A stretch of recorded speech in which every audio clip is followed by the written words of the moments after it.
Hello and welcome to Charlotte's Lookalike Library. Today I'm going to be talking about our native wild strawberry and how to tell it apart from its common lookalike, the non-native mock strawberry. So there are a couple of very obvious features to look for to tell these two apart, and those are features in the flower and in the fruit. However, I want to dive a little deeper because there's actually a couple more things that you can look at to tell these apart no matter what time of year, even if they don't have flowers and they don't have fruits. So let's look closely. The first feature you can look for is that if it's flowering, the native one has white flowers, the mock strawberry has yellow flowers. Simple as that. If the plants are fruiting, there are a couple things you can look at in the fruits to tell them apart. The first thing is that the native strawberry has seeds that are embedded in the flesh, very similar, just like the strawberries you see in a grocery store.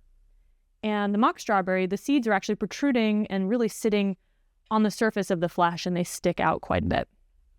You can also look at the way the fruits are growing on the plant.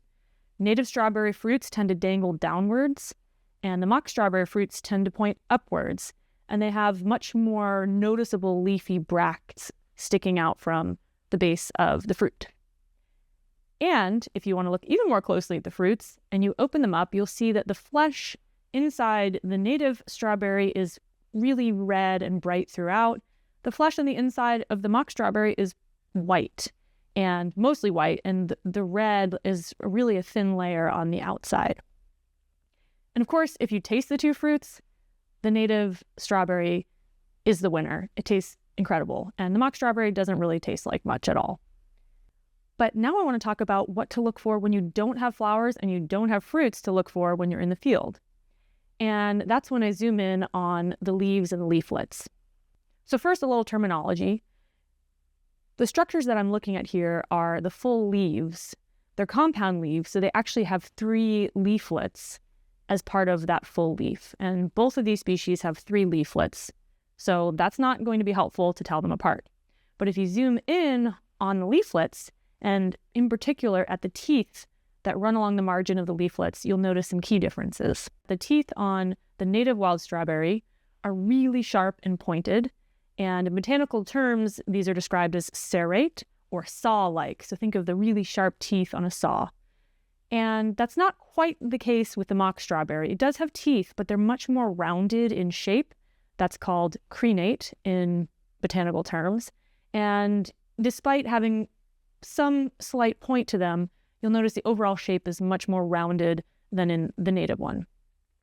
And if that's not enough, you can also look at the very final tooth on each leaflet, at the very tip of the leaflet.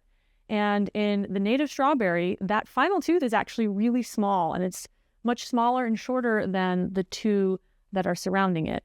Not the case in the mock strawberry. You'll see that final tooth on the leaflet is longer and basically similar size to the teeth that are surrounding it. I also just want to mention that there are other species of native wild strawberry in our region. They're just way less common, way less widespread. Some of them are actually really rare. And so I'm focusing on this one because this is the most likely one that you'll encounter when you're out in the field, and that's easily confused with the non-native mock strawberry. And that's all for today. Thanks for listening. If you found this helpful, like my content, please subscribe, leave a comment, subscribe to my newsletter, and encourage me to keep these going. Thanks.